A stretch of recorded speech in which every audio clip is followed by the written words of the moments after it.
Kamusta na nga po mga master at sa ngayon ay ating ipagpapatuloy na gisahin ang chapter 106 at 107 sa manhwa series ng Solomax Newbie. Pero bago po tayo tuluyang magsimula ay nais ko munang batiin ang lahat ng Merry Christmas at Advance Happy New Year. Enjoy po nating lahat ang araw na ito. Gayon din po, nais ko po magpasalamat sa lahat ng mga sumusuporta, patuloy na sumusuporta at susuporta pa lamang sa aking bagong channel. Gayon din sa aking Facebook page. Gayon din ay nais ko pong shoutout ang aking tatay. Happy birthday pa sa itong araw na to.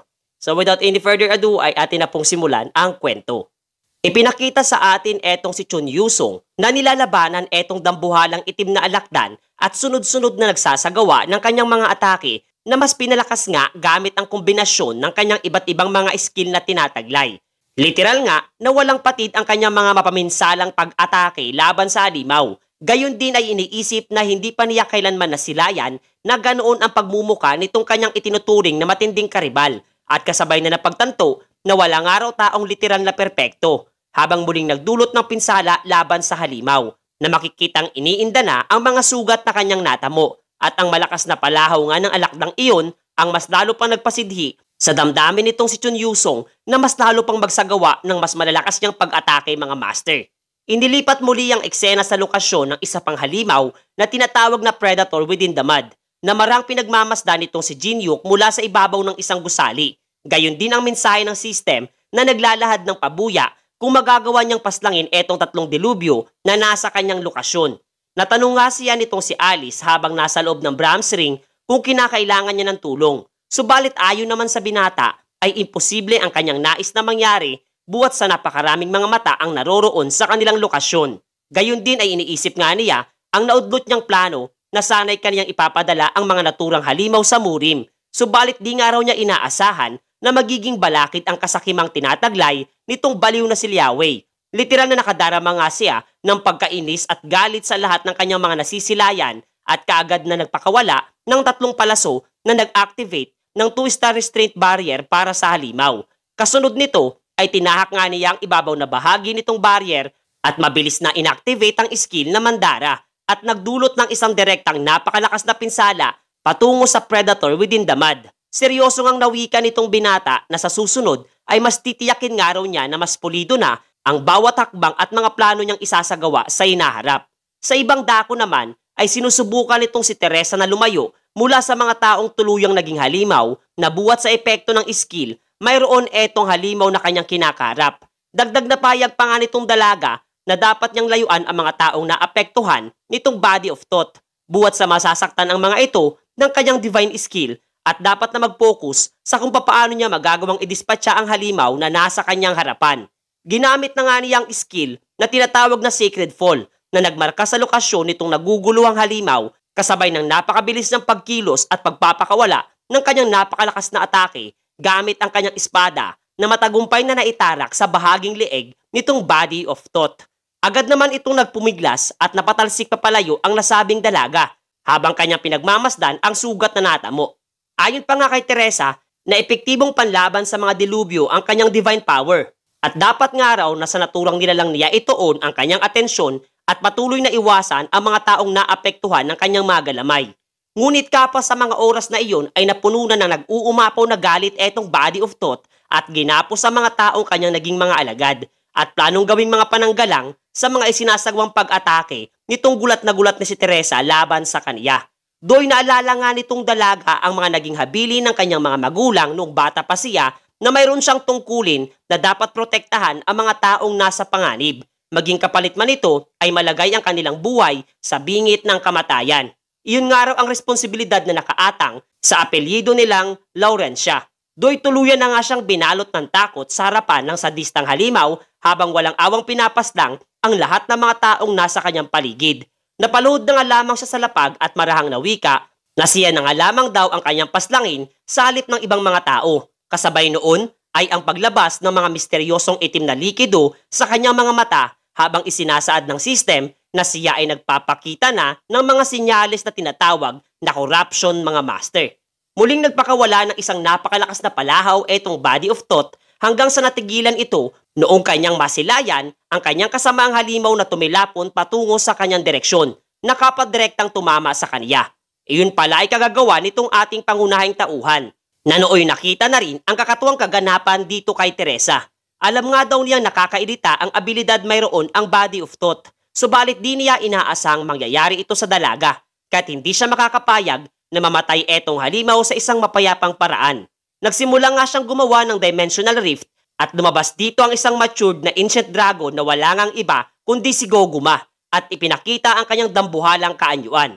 Labis nga siyang nahihirapan sa dami ng mana na hinihigop mula sa kanyang katawan, ngunit wala talaga siyang pake at inactivate pa ngang muli ang skill na overwhelming authority para dito sa body of thought. Naganda na nga etong si Goguma sa pagpapakawala ng kanyang atake, habang si Jinyuk naman ay lumika ng isang 3-star barrier kasama si Teresa kasabay ng pagbibigay ng hudyat para sa kanyang alaga na oras na upang burain sa mundo ng tuluyan etong halimaw na naroroon. Nagarang sinunod naman ni Goguma at pinakawalan ang kanyang napakalakas na atake na direktang tumama sa body of thought mga master. Sa lakas nga ng pinakawalang pag-atake nitong si Goguma ay literal na halos walang natira sa katawan nitong body of thought, habang muli itong dragong alaga ni Jinyuk ay bumalik na sa kanyang batang kaanyuan at kapwa nag-aalala sa walang malay na dalaga. Agara namang ginamit nitong binata ang kanyang Eye of Gluttony at napatunayan na nagpapakita na ng senyales ng pagiging corrupted etong si Teresa na labis niyang ipinag-aalala. Dagdag pa nga nitong si Alice na malamang ay alam na nitong si Jinyuk kung ano ang ibig sabihin oras na nabahiran ng korupsyon ang pagkatao ng isang saintess, na sinagot naman ito ng oo at nangangahulugan nga daw ito na magmula sa ngayon ay dapat nang maging maingat ang lahat ng mga malalapit sa kanya sa mga posibilidad ng pagbabago sa kanyang pagkatao sa hinaharap. Sa kabilang banda naman ay inilahad na ng system na kapatuluyang napaslang na ang dambuhalang itim na alakdan nitong dakilang stalker ng ating pangunahing tauhan, na labis ding tumanggap ng malulubang pinsala sa katawan. Nilapitan nga siya ng binata at pinuri ang kanyang tagumpay na nakamit. Ngunit ayon naman kay Chun Yusong na wala siyang paki kung titingnan siya sa ngayon nitong binata habang nasa ganoong kalagayan, sapagkat alam na nga daw niya sa kanyang sarili na malayo pa ang landas na kanyang tatahakin. Subalit nakangiti nga nitong isinaad na sa ngayon nga raw ay kanya nang nakita kung ano ang dapat niyang isagawa. Nanatiling tahimik lamang etong si Jinyuk at marang iniabot ang isang bagong espada. Kapalit ito di umano nang nasira niyang sandata sa pakikipaglaban. Napag-alaman naman kaagad ito ni Chun Yusong na iyon ay ang tinatawag na Heaven's Fountain Sword. Muli naman siyang pinuri ng binata para sa kanyang tagumpay na natamo habang nagsimulang maglakad papalayo. Samantalang maya-maya ay nagsaad ng isang importanteng mensahe ang system na dagli ang nananawagan ng kanyang pagbabalik sa bulwagan mga master. Makaraan nito ay ipinahayag nga ni Hastings ang insidenteng naganap na dulot ng ilegal na pangingialam ng Murim clan, nalihim sa kaalaman ng mga kagaya niyang floor manager. Taos-puso nga itong yumuko at humingi ng paumanhin sa lahat ng mga manlalarong naroroon. Gayon din ay binigyang diin na hindi niya mapapalampas ang kalapastanganan ng nasabing angkan, at gamit ang kanyang otoridad ay ibinabana niya ang kanyang hatol at kaparusahan sa mga ito sa pamamagitan ng pagbawi ng lahat ng mga barya na tinataglay ng Murim clan. Gayon din para sa lahat ng mga individual na nasa panig ng mga ito na sadyang ikinabigla rin ng mga manlalarong naroroon sa bulwagan. Isa nga sa mga ito ang guildmaster ng Samurai's Guild na si Oshikawa, na labis na nababahala sa lahat ng mga nangyayari. Literal na nanghihinayang nga siya sa paglalaan niya ng oras at salapi sa paghahangad sana ng isang matatag na ugnayan sa Zongwa Guild at Murim clan. Subalit ganito naman daw ang nangyari, hanggang sa maya-maya ay nanlaki ang kanyang mga mata noong kanyang makita ang Heaven's Fountain Sword na nasa pangangalaga na nitong manlalarong si Chun Yusong. Malakas nga nitong inilahad na siya pala ang magnanakaw ng espadang nasa kanilang pangangalaga, at ang kapal nga raw ng mukha nito na ipakita pa sa kanyang harapan. Subalit ang naging payag ng ito ay labis namang di nagustuhan ng mainiting ulo ng dakilang stalker ng ating pangunahing tauhan. Kapadon lamang din sa mga oras na iyon ay nakilala at naalala nitong si Oshikawa kung sino ang nasa kanyang harapan. Subalit huli na nga para sa kanya sapagkat tuluyang pinabagsak na siya sa labag at bagyang pinakintab ang ulong bahagi nito, habang binigyang diin naman ni Chun Yusong na hindi niya siya pinaslang at pinaalalahan ng ayusin nito ang tabas ng kanyang dila, at natutuwa rin sa klase ng talas ng talim mayroon etong naturang espada. Ngunit lingid nga sa kaalaman ng lahat, ang nasabing kaganapan ay literal na pinlano palang mangyari nitong ating pangunahing tauhan, sapagkat ito ay parte ng hinahangad ng system upang makopya ang skill nitong si Oshikawa na tinatawag na draw sword na matagumpay niyang nakuha sa tulong ng dakilang stalker.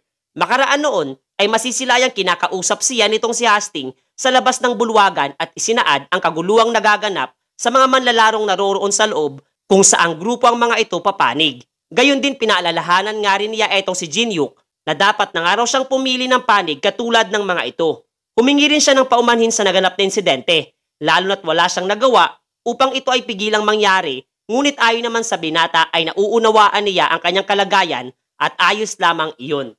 Pinuri nga siya nitong si Hastings buwat sa matagumpay siyang nakaligtas sa mga nangyari at binigyang diin na mas naaakmang isaad na hindi iyon swerte. At tila ba etong binata pa nga ang sadyang binura ang lahat ng mga naging panganib sa nagdaang insidente.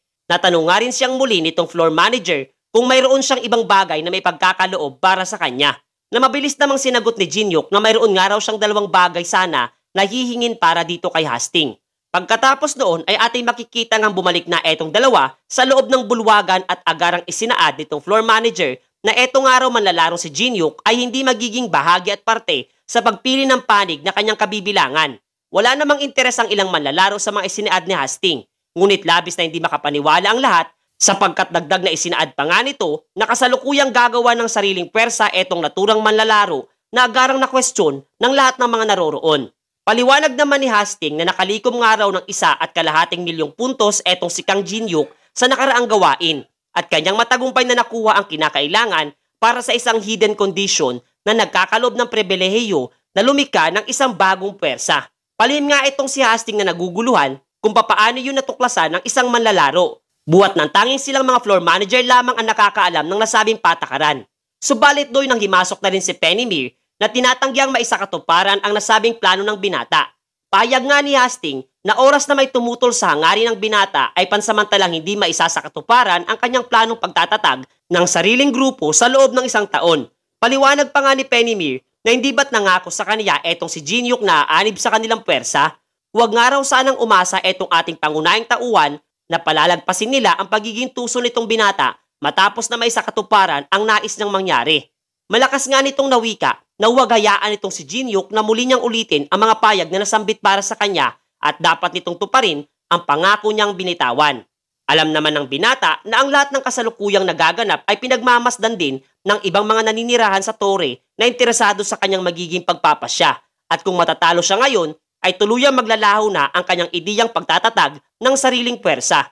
Napangiti nga siya at nauunawa na ito na ang tamang oras upang gamitin ang skill o bagay na iyon at kinontak etong si Alice at isinaad na hihiramin muna niya sandali ang kanyang skill na ikinabigla na lamang nitong babaeng vampira buwat sa agarang ipinamalas na nga nitong ating pangunahing tauhan na kaya niya nang gamitin ang skill na tinatawag na Blood Road na nagagawang kontrolin ang dugo ng mga nilalang na nasa kanyang range.